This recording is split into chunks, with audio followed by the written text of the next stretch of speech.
Hai guys, pernah nggak sih kalian mengikuti kelas online dengan semangat yang tinggi dalam hati? Aku ingin belajar hal baru, tapi tiba-tiba merasa bingung karena materinya yang panjang, tugasnya yang bikin pusing, atau malah bosan menonton video yang isinya ceramah terus. Hal tersebut memang menjadi tantangan dalam kursus online, termasuk MOOCs.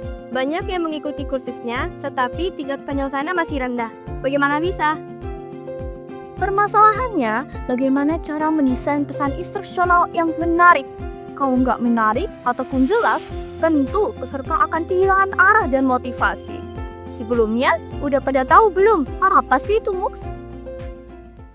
Nah, di sini aku kasih tahu ya, MOOCs merupakan singkatan dari Massive Open Online dan Course, di mana sebuah kursus online yang diselenggarakan oleh beberapa lembaga seperti Han Academy, edX, Coursera, QSES, dan ada pula dari universitas-universitas terkemuka baik dalam negeri maupun luar negeri. Nah, di situ bisa diakses oleh siapapun di seluruh dunia. Dan uniknya lagi, bisa diakses dengan harga yang terjangkau dan ada pula yang gratis. Dan sekarang kita akan membahas mengenai bagaimana caranya mendesain pesan instruksional yang tidak hanya jelas, tapi juga seru, agar para peserta dapat betah mengikuti pembelajaran sampai akhir. Dengan 5 metode langkah berikut.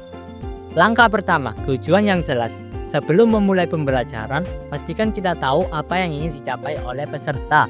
Jangan hanya menampilkan kepemimpinan untuk perubahan sosial, namun harus dijelaskan secara lebih spesifik apa yang akan dibahas dan harus dilakukan oleh peserta. Jadi, mereka akan tahu apa yang akan mereka kejar. Langkah yang kedua, gunakan visual atau multimedia yang menarik. Ini penting banget dalam kursus online. Bayangin, kalau materinya cuma seks yang panjang, atau video yang isinya instruktur cuma ngomong di depan kamera. Pasti bakal boring banget nontonnya.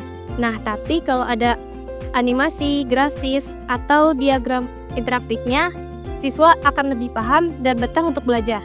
Tapi ingat, jangan berlebihan. Visual itu untuk mendukung, bukan mau mengalihkan perhatian siswanya. Langkah yang ketiga, yaitu sertakan kuis, diskusi, atau juga bisa simulasi. Umpan balik itu juga penting loh teman-teman, agar peserta menjadi aktif dalam belajar. Ibaratkan umpan balik seperti sinyal GPS dalam perjalanan yang membantu pengendara untuk tetap berjalan di jalan yang benar.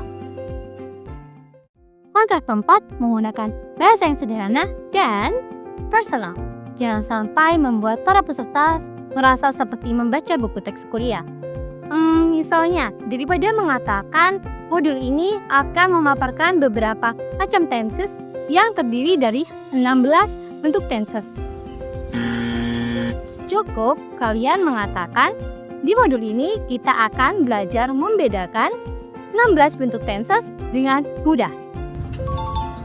Dengan bahasa yang santai dan ramah membuat para peserta merasa seperti diajak ngobrol bersama. Langkah kelima, memastikan kursus online sesuai dengan struktur belajar yang jelas.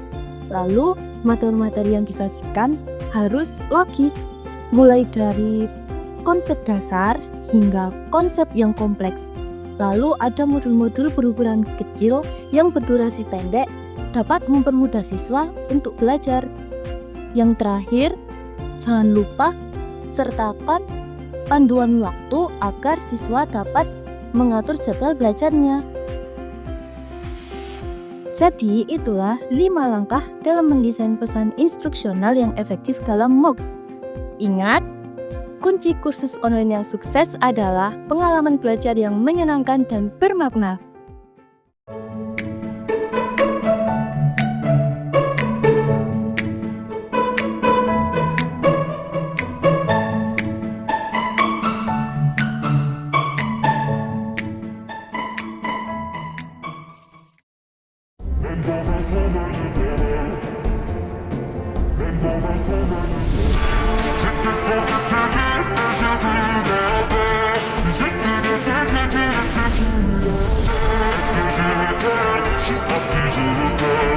Let's get